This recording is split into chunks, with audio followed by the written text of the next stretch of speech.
আজকে আমরা বর্ষাকালে টিস্যু কাটবো। সবার আগে খাতার চারদিকে আমরা স্কেল করে নিব সমান্তরাল ভাবে।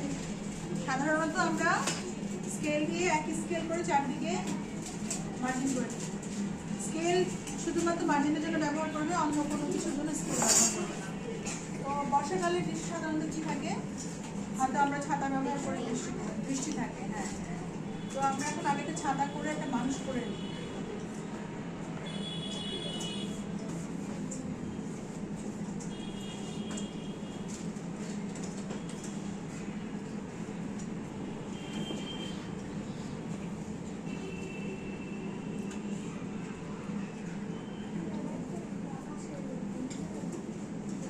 লোকটার মাঝখানে ফেসের মাঝখানে ডাটা টানতে সামনে ধরলে না, এক সাইডে পেছন দিকে দিলে ভালো হয়। কিছু দিলে দিলে তোমরা মিলাতে পারবে কিনা, সামনে দিয়ে দিলাম। আর এছাড়া যদি ব্যাক সাইড দিতে চাই তাহলে আমরা ব্যাক সাইডও দেখাতে পারি। আচ্ছা ঠিক আছে, ব্যাক সাইড দিয়ে দিই। তাহলে সেই ক্ষেত্রে হচ্ছে আমাদের এটা পুরোটা কালো হয়ে যাবে। তাহলে তোমাদের জন্য ব্যাক সাইড দিলে আরো সহজ হয়ে যাবে।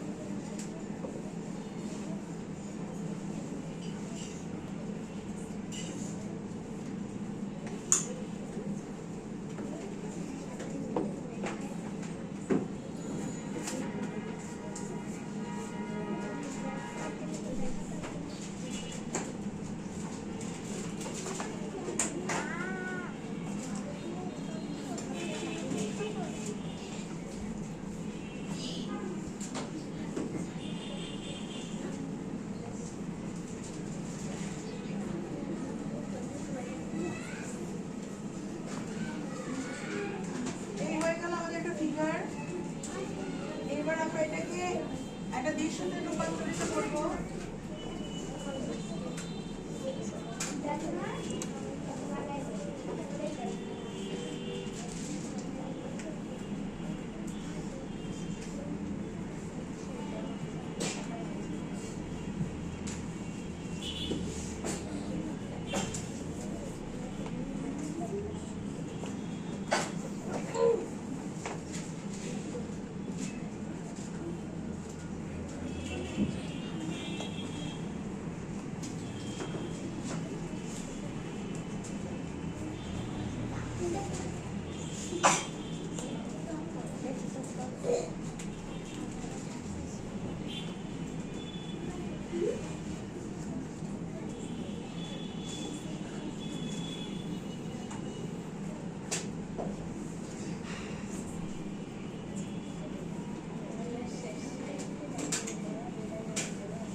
আমরা আঁকবো।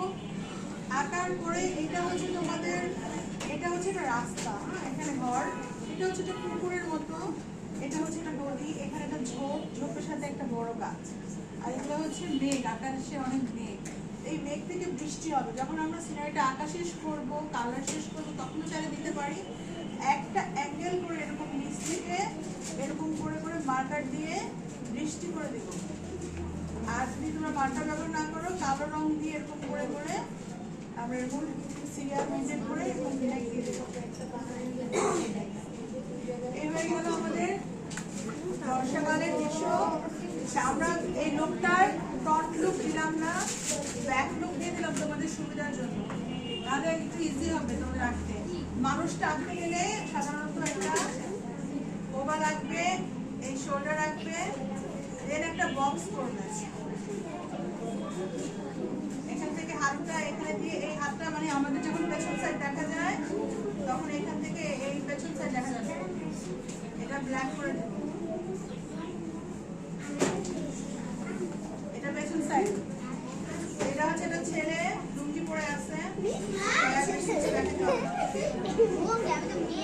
এই হচ্ছে আমাদের বর্ষাকালের দৃশ্য, বোর্ডে দেখো ভালো করে।